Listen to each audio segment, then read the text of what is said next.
예, 오늘 오후 3시 반 판문점 연락 채널이 개통됐습니다. 1년 11개월 만입니다. 또 국민의당과 바른정당의 통합도 속도를 내고 있습니다. 최창렬 용인대 교수와 함께 짚어보겠습니다. 안녕하십니까? 안녕하세요. 예. 네. 자, 오늘 북한이 먼저 전화를 걸어오는 형식으로 네. 예, 1년 11개월, 2년 가까이 만에 그렇죠. 판문점 연락 채널이 개통되지 않았습니까? 네. 어떤 의미가 있다고 보십니까? 그 2016년도죠. 2016년도 2월에 우리가 이제 개성공단을 폐쇄하지 않았습니까? 예. 개성공단 폐쇄에 대해서 반발하면서 그때 일방적으로 북한이 이제 판문점 이 연락 채널을 끊은 거거든요. 그러니까 예. 지금 말씀처럼 거의 2년 만에, 2년 가까이 만에 이제 일단 복원이 됐습니다. 그러니까 지금 이제 2월 9일이 평창 올림픽 개최니까 예. 시간이 많지가 않아요. 그래서 우리 측이 이제 우리 정부가 1월 9일 날까지 만나자, 1월 9일 날 만나자라고 얘기를 했는데 지금 일단 이제 판문점의 연락 채널을 복원하고 네. 여기서 이제 그 어떤 구체적인 실무적인 걸 협의하자는 얘기거든요. 예. 오늘 이제 그 조통이 조국평화통일위원회 위원장, 조평통 예, 이선곤 위원장, 이성훈 위원장이 이제 발표를 했잖아요. 예. 김정은 위원장이 지시를 했다라고 얘기했는데 고위급 회담에 대한 언급은 없었어요. 그렇죠. 근데 그거는 이제 판문점 채널을 통해서 이제 실무간에 연락이 되고 논의가 될 것 같습니다. 예, 일단 오늘은 기술적인 점검을 네, 하고 그렇습니다. 연락 채널이 이제 가동됐다는 걸 가동이 확인한 됐고, 거죠. 네. 지금 뭐 대기하면서 이제 북한 쪽에 어떤 그 메시지가 올지 그렇습니다. 기다리고 있는 상황인데 일단 그 다음 주가 되겠죠. 1월 9일에 이제 빠르면 만남이 이루어질 텐데 의제는 평창 동계올림픽이 되겠죠. 글쎄 아무래도 이제 김정은 위원장도 평창 올림픽을 얘기를 했고 평창 올림픽에 국한될 개연성이 높긴 합니다. 예. 그런데 상황에 따라서 꼭 평창 올림픽이 아니라 하더라도 좀 다른 것들, 남북한의 지금 현안이 굉장히 많잖아요. 안보에 관련된 거 이런 것들도 논의될 가능성이 있는데 일단 주목할 수 있는 거는 평창 올림픽 개최예요. 김정은 위원장도 이제 아주 구체적으로 얘기를 했기 때문에 평창 올림픽 개최 규모라든지 그리고 응원단 참여 여부 이런 것들이 아마 주요 의제가 될 것 같은데 조금 더 발전이 된다면 이산가족 상봉이라든지 이런 것들도 논의될 가능성을 전혀 배제할 수는 없다라고 생각을 합니다. 예. 자, 오늘 국민의당과 바른정당 교섭 창구라고 할 수가 있겠는데요. 통합 추진 협의체가 출범하고 2월 중에 신설 합당을 완료하기로 했다. 이런 소식이 들려왔어요.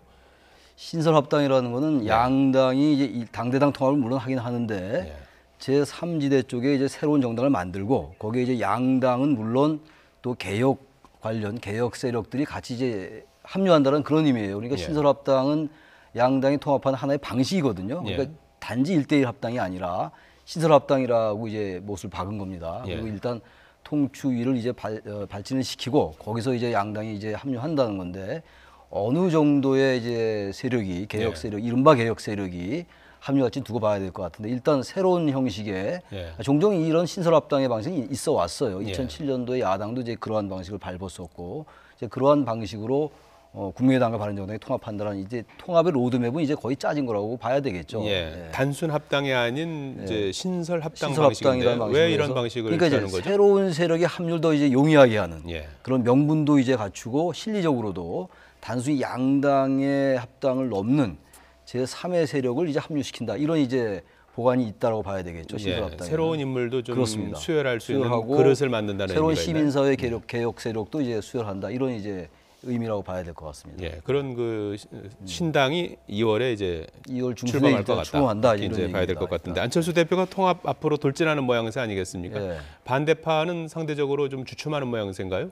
일단 이제 전당대회가 열릴지 안 열릴지 모르겠어요. 지금 전당대회 의장이 이상돈 의원이거든요. 이상돈 의원은 뭐 아시겠습니다만 통합에 아주 적극적인 반대파고 또 전당대회 부의장도 윤영일 의원하고 이영호 의원이거든요. 이 의원들도 아주 통합엔 반대파들이에요. 그래서 이제 전대에 대해서 반대파와 통합파가 이제 상당히 신경 쓰는 건데 일단 전당대회를 과연 이제 뭐 필리버스터 이런 얘기도 나오는데 사실상 전당대회는 열릴 가능성이 높아요. 완전히 이제 전당대회를 열리지 않게 하려면 여러 가지 불상사가 생길 수가 있는 것이고 지금 말씀처럼 안 대표는 일단 뭐 이 통합 열차를 계속 끌고 가겠다는 입장이고 일단 뭐 당원 대표에서 물론 투표는 낮았습니다만 75% 정도의 그 당원 투표의 지지를 받았잖아요. 그래서 그걸로 가는 건 맞는 건데 단지 국민의당의 이제 호남 의원들의 이탈이 어느 정도냐. 그러니까 이제 가처분 신청을 낸 의원들이 20명이었고 또 당원 대표 대회에 대해서 반대하는 의원이 또 18명이었어요. 그러니까 상당한 규모거든요. 국민의당이 39명이니까. 그러니까 이분들 중에서 어느 정도가 이탈할 것인가.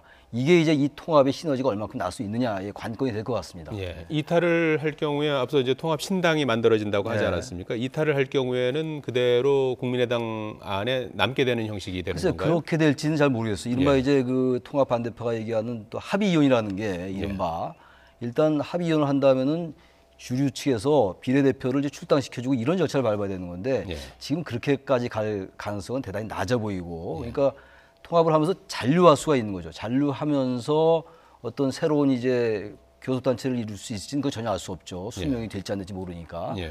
아니면 뭐 탈당을 해가지고 새로운 이제 형태의 정치 결사체를 만들 수도 있고 아직 그 부분에 대해서는 이 반대파도 완전한 로드맵을 갖고 있는 것 같지는 않아요. 예. 어쨌든 간에 이 통합에는 절대 찬성할 수 없다라는 입장을 확고한 것 같고 바로 그렇기 때문에 이 통합의 효과 그리고 통합이 과연 어느 정도의 중도 통합론이 먹힐 것인가 이게 사실 중도 통합이냐 아니면 사실 보수로의 궁극적으로 이제 한국당과의 연대까지 둔 그런 보수 연합이냐는 아직은 예단하기 어렵다는 생각이 듭니다. 통합 반대파가 저 박지원 전 대표가 바른정당을 겨냥해서 빚더미 네, 그렇게 소수 얘기했죠. 정당이다 이런 이제 얘기를 했고 바른정당은 허위 사실이다 이렇게 비판을 하지 않았습니까? 이 진실은 무엇입니까? 글쎄요, 바른정당은 일단 그런 이제 그 지난 창당 과정이나 여러 그 과정에서 선거 과정에서의 그 부채는 다 갚았다라는 이제 얘기를 하고 있는 거고 예.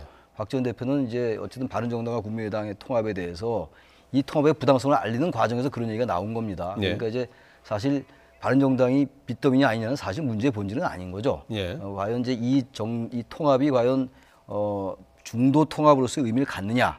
지금 이제 호남 중진 의원들을 중심으로 한 국민의당의 반대파는 그렇지 않다라고 보는 거거든요. 예. 하여튼 보수 대연합으로 갈 공산이 크다. 이렇게 예. 보고 있는 겁니다. 일단. 근데 지금 국민의당과 바른정당의 통합을 지금 제1야당인 한국당은 굉장히 좀 그 부정적으로 보고 있는 거예요. 왜냐하면 예. 어쨌든 간에 중도 통합이라고는 얘기합니다만 좀 보수 쪽으로 기울어질 가능성이 높아요. 예. 그냥 바른정당 유승민 대표도 이것은 보수 통합이다라고 명시적으로 얘기를 하고 있는 것이고 또 안철수 대표도 상당히 우크리 행보를 보여온 게 사실이거든요. 그렇다면 한국당으로서는 지방선거를 앞두고 보수표의 잠식 이런 것들을 우려할 수가 있겠죠. 그래서 굉장히 예민하게 한국당은 반응한다고 보여집니다. 예, 알겠습니다. 예, 정치권 소식 짚어봤습니다. 최창렬 용인대 교수였습니다. 잘 들었습니다. 고맙습니다.